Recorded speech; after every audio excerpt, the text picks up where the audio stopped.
नमस्कार दोस्तों, स्वागत है आपका टोटल सर्किट चैनल में। आज की इस वीडियो में ये एक एसएमपीएस है जो ये खराब हो गई है। आज इसको ठीक करेंगे। जो इसका सर्किट डायग्राम है इस एसएमपीएस का, वो भी मैं इस वीडियो के अंदर ही बताऊंगा। तो इसको कैसे ठीक करते हैं और इसके अंदर क्या खराबी हो गई है, आज इस वीडियो में इसको देखेंगे। और इसका आउटपुट वोल्टेज है 12 वोल्ट और 20 एम्पियर। तो सबसे पहले जो ये दो टर्मिनल है यहाँ पर, ये एसी इनपुट के हैं और ये अर्थ है, और दो टर्मिनल इसमें नेगेटिव आउटपुट के हैं 12 वोल्ट के, और दो टर्मिनल पॉजिटिव वोल्टेज के यानी 12 वोल्ट के। तो सबसे पहले जहाँ पर एसी वोल्टेज देते हैं वहां पर कंटिन्यूटी देख लेते हैं, किसी प्रकार से कोई शॉर्ट सर्किट ना हो। और इसमें देखते हैं आउटपुट वोल्टेज कैसे नहीं निकालते। और इसमें 230 वोल्टेज की सप्लाई भी मैं लगा देता हूँ एक बार। अब इसमें सप्लाई देने से पहले एक सीरीज लैंप लेंगे और इसकी सहायता से इसमें सप्लाई देंगे, ताकि कोई इसमें शॉर्ट सर्किट भी हो आगे तो फॉल्ट नहीं हो ज़्यादा। और अब मैं इसमें सप्लाई लगा देता हूँ, और सप्लाई लगाते ही इसमें बल्ब ग्लो करने लग गया है। तो आगे इस सर्किट के अंदर कोई फॉल्ट है इसके अंदर, इसलिए ये बल्ब फुल ग्लो कर रहा है। तो इसको पहले टेस्ट करते हैं कहाँ पर इसमें फॉल्ट है। यानी यहाँ से जो फ्यूज सेक्शन है इसका, तो यहाँ तक तो ठीक है, और इसके कैपेसिटर के आगे इसमें कुछ गड़बड़ है, या हो सकता है ये ब्रिज रेक्टिफायर भी इसका फॉल्ट हो। यानी ये फ्यूज तो ठीक है इसका। तो आगे इसको टेस्ट करते हैं।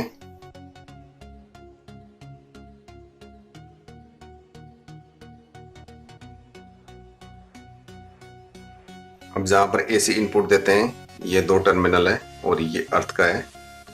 तो यहाँ पर सबसे पहले इस ब्रिज रेक्टिफायर को टेस्ट करते हैं। ब्रिज रेक्टिफायर को टेस्ट करने के लिए सबसे पहले जो इनपुट है वहां पर लगाएंगे।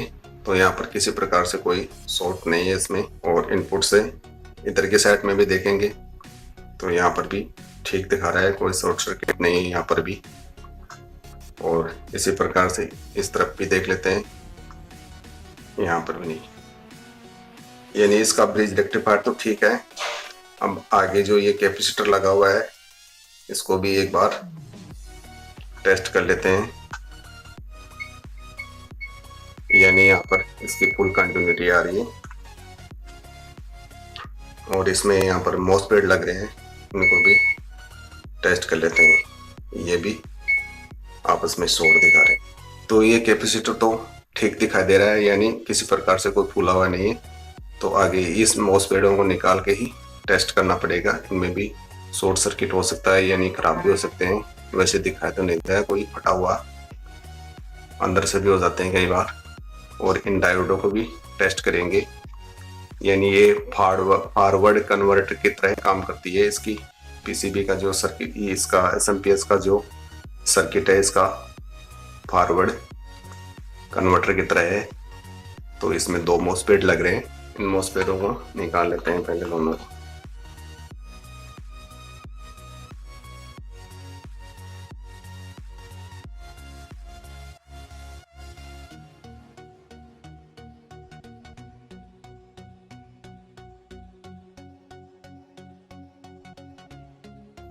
इसको निकाल के टेस्ट करते हैं दोनों को।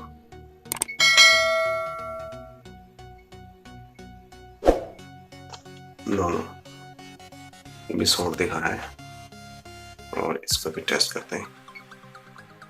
ये भी शॉर्ट दिखा रहा है।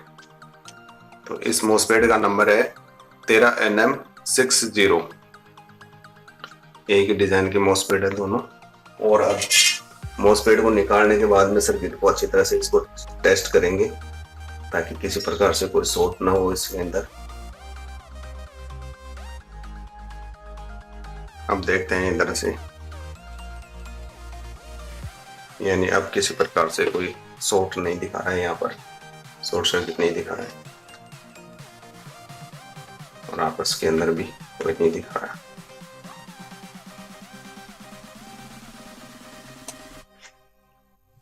इनकी जगह पर दूसरे मॉसफेट लगाने से पहले एक बार इन मॉसफेटों को लगाने से पहले इन डायोडों को भी अच्छी तरह से टेस्ट कर लेंगे, किसी प्रकार से कोई शॉर्ट आपस में ना हो इसमें अंदर। ये 2 डायोड है।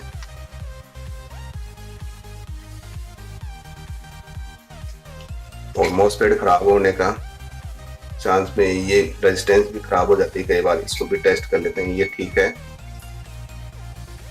और ये गेट रेजिस्टेंस ये भी ठीक है, दोनों भी।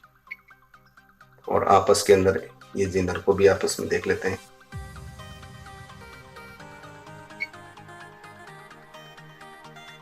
और आउटपुट में ये 2 स्कॉट की डायोड लग रही है, इनको भी एक बार टेस्ट मार लेते हैं।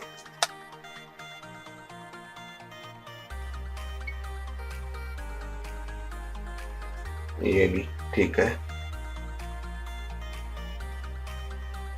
ये भी ठीक है। और आउटपुट के अंदर दोनों में भी एक बार कंटिन्यूटी मार देते हैं, किसी प्रकार से कोई आपस में शॉर्ट नहीं हो इसमें भी। ये भी ठीक है दोनों। तो अब इसके अंदर इस नंबर के मॉसफेट तो है नहीं, अगर ये मॉसफेट मिल जाए तो और भी अच्छा रहेगा। और दूसरे मॉसफेट लगा देता हूँ मैं इसकी जगह पर, IRF 840। ये भी ठीक काम करेंगे इसमें ये। और इन मॉसफेटों को लगाने के लिए यहाँ पर इसमें माइका सीट लगानी पड़ेगी, तो वो भी लगा देते हैं। ये माइका सीट लगानी पड़ेगी और इस पे वाशर लगाना पड़ेगा, क्योंकि ये पहले वाले मॉसफेट थे जो ये प्लास्टिक वाले थे, इनकी जगह पर ये लगा रहे हैं।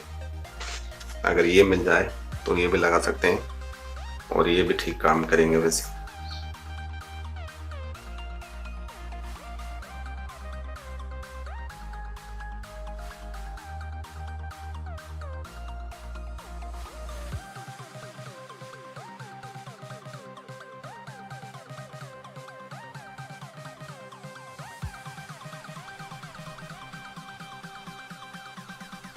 मॉसफेट लगाने के बाद में इनको आपस में एक बार टेस्ट कर लेते हैं, किसी प्रकार से कोई आपस के अंदर कोई शॉर्ट ना हो बॉडी के साथ में। ठीक है, अब सोल्डरिंग कर देते हैं इनको।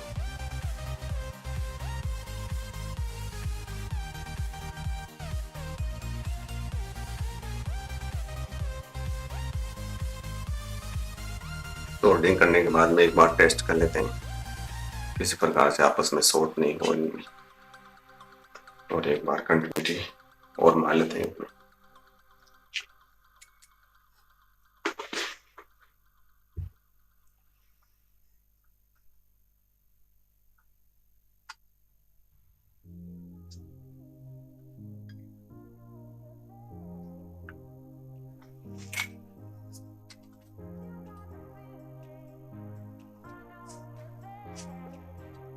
इसमें एक बार पावर ऑफ चालू करके देखते हैं।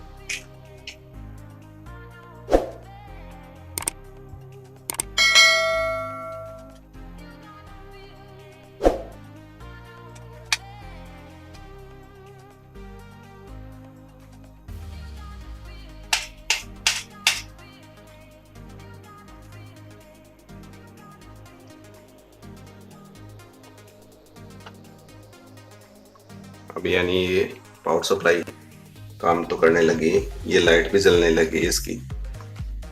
और अब इसमें आउटपुट वोल्टेज को एक बार टेस्ट कर लेते हैं। ये 12 वोल्टेज आ रहे हैं इसमें।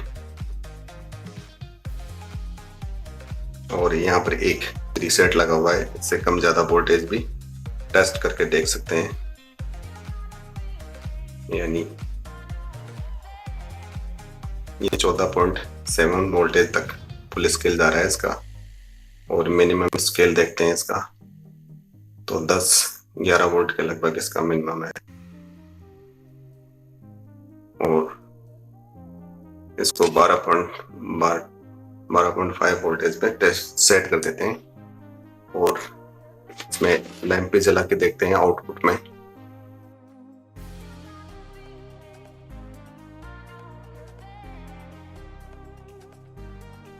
वोल्टेज और टेस्ट करते हैं, यानी 12.3 वोल्टेज दिखा रही है।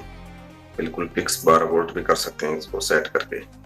यानी अपनी ये पावर सप्लाई तो ठीक हो गई है और इसमें ज़्यादा खराबी नहीं थी, दोनों मॉसफेट ही खराब थे।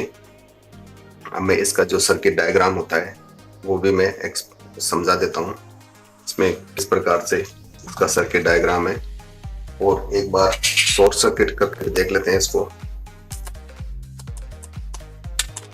शॉर्ट सर्किट पे भी सही काम कर रही है, यानी किसी प्रकार से कोई नुकसान नहीं हो रहा है।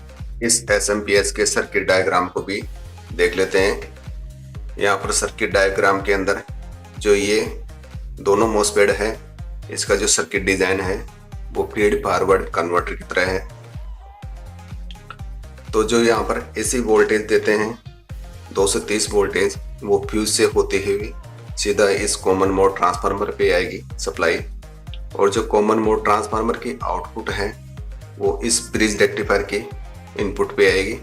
और ब्रिज रेक्टिफायर की आउटपुट है ये यहाँ पर प्लस है और ये माइनस, और ये इसका ग्राउंड हो गया, पावर ग्राउंड। और जो पॉजिटिव पे ये एक NTC लगा हुआ है, इसका काम ये है कि ये एक साथ सर्किट में करंट को जाने से रोकता है और धीरे धीरे करंट को भेजता है, यानी इस कैपेसिटर को धीरे धीरे चार्ज करता है। और जो ये पॉजिटिव लाइन है इस मॉसफेट के ड्रेन से जुड़ी हुई है, और जो ये ग्राउंड है इस मॉसफेट के सोर्स के साथ में जुड़ी हुई है, और सीरीज में 1.1 ओम की रेजिस्टेंस लग रही है जो 1 वाट की रेजिस्टेंस है।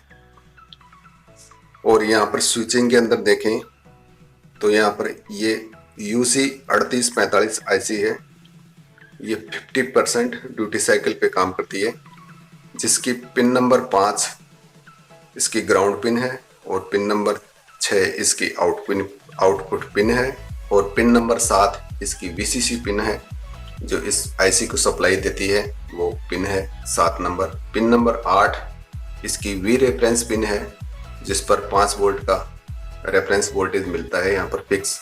और पिन नंबर 1 इसकी आउटपुट वोल्टेज को जो कंट्रोल करती है वो पिन है।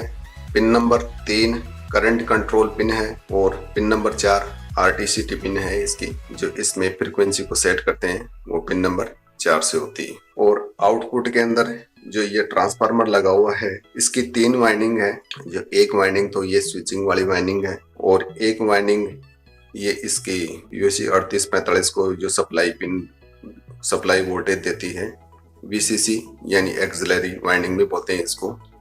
और ये आउटपुट वाइंडिंग है इसकी। आउटपुट के अंदर यहाँ पर 2 डायोड लगी हुई है, जिसका नंबर है MBR 2000, और ये 4 कैपेसिटर लग रहे हैं 4700 माइक्रोफेड 16 वोल्ट के। अब जो यहाँ पर इसकी पिन नंबर 3 है वो करंट कंट्रोल पिन है, तो ये यहाँ पर इस सर्किट के अंदर ये शॉर्ट सर्किट का ही काम करेगी, ये करंट कंट्रोल का काम नहीं करेगी इसमें। जब आउटपुट के अंदर शॉर्ट हो जाएगा इसके अंदर कोई भी, तो ये ऑटो कपलर यहाँ से ऑफ हो जाएगा। ऑफ होते ही यहाँ से +5 वोल्ट का सिग्नल मिल जाएगा इसको, और ये ट्रांजिस्टर ऑन हो जाएगा। और यहाँ पर एमीटर पे 1 वोल्ट से ज़्यादा सिग्नल आते ही ये स्विचिंग बंद कर देगी, और इन दोनों मॉसफेटों को स्विचिंग करने से रोक लेगी। ये शॉर्ट सर्किट हो जाएगा जब। और यहाँ पर जो वोल्टेज कंट्रोल करते हैं इसके लिए TL 431 है, जिसकी पिन नंबर 3 इस फोटो कपलर को सप्लाई दे रखी है यहाँ पर नेगेटिव की, और इसकी पिन नंबर 2 है वो ग्राउंड पिन है, और पिन नंबर 1 इस पे जो वोल्टेज सेट करते हैं, यानी 2.5 वोल्टेज का यहाँ पर रेफरेंस आएगा, और 2.5 वोल्ट से अगर ऊपर आता है तो ये इस फोटो कपलर को ऑन कर देती है। और इस SMPS के अंदर जो ये यहाँ पर एक प्रीसेट लगा हुआ है, ये प्रीसेट है आउटपुट के अंदर वोल्टेज को सेट करने का काम करता है। जैसे जैसे इस रेजिस्टेंस के मान को बढ़ाएंगे वैसे वैसे आउटपुट में वोल्टेज कम मिलेगा, और इस मान को घटाएंगे तो आउटपुट में वोल्टेज बढ़ेगा। तो जो ये TL 431 का जो वोल्टेज कंट्रोल और इसकी जो कैलकुलेशन होती है ये कभी मैं वीडियो के अंदर बता दूंगा। और इसके अंदर एक पॉजिटिव लाइन से एक रेजिस्टेंस जुड़ी हुई है जो VCC पिन से जुड़ी हुई है 3845 की। 150 किलो ओम की रेजिस्टेंस है, ये स्टार्ट करने की रेजिस्टेंस है। अगर ये खराब होगी तो सब कुछ सही होने के बाद में भी ये SMPS काम नहीं करेंगी। तो 150 किलो ओम की जो रेजिस्टेंस है ये वाली और ये कैपेसिटर ये ठीक होना जरूरी है इसके अंदर। अब जो IC की पिन नंबर 6 इसकी आउटपुट पिन है जो इस मॉसफेट को स्विचिंग करेगी और इस मॉसफेट को जो स्विचिंग होगी वो इस ड्राइवर ट्रांसफार्मर के जरिए होगी। और इस ड्राइवर ट्रांसफार्मर के सीरीज के अंदर एक 220 नैनोफैराड का कैपेसिटर लगा हुआ है। इन दोनों मॉसफेटों की जो स्विचिंग होगी, मान लो पहले ये ऑन होगा तो उसके बाद में ये ऑन होगा, फिर ये ऑफ होगा तो ये ऑन होगा, यानी एक दूसरे के विपरीत चलेंगे। ये दोनों एक साथ ऑन नहीं रहेंगे। अगर एक साथ ऑन हो जाएंगे दोनों तो ये खराब हो जाएंगे। तो ये ड्राइवर ट्रांसफार्मर में ये लगा हुआ है, इसके अंदर ट्रोडाइल कोर का ये ड्राइवर ट्रांसफार्मर है और ये 220 नैनोफैराड का कैपेसिटर लगा हुआ है सीरीज के अंदर। तो इस प्रकार से इसकी स्विचिंग होती है दोनों मॉसफेटों की। दोस्तों, आपको ये वीडियो कैसे लगा मुझे कमेंट करके जरूर बताना। अगर आपको ये वीडियो पसंद आया तो वीडियो को लाइक करना और आप इस चैनल पर नए हो तो इस चैनल को सब्सक्राइब कर लेना। आपको ये वीडियो देखने के लिए धन्यवाद। आपका दिन शुभ हो। मिलते हैं नेक्स्ट वीडियो के अंदर। Thank you for watching. Have a nice day.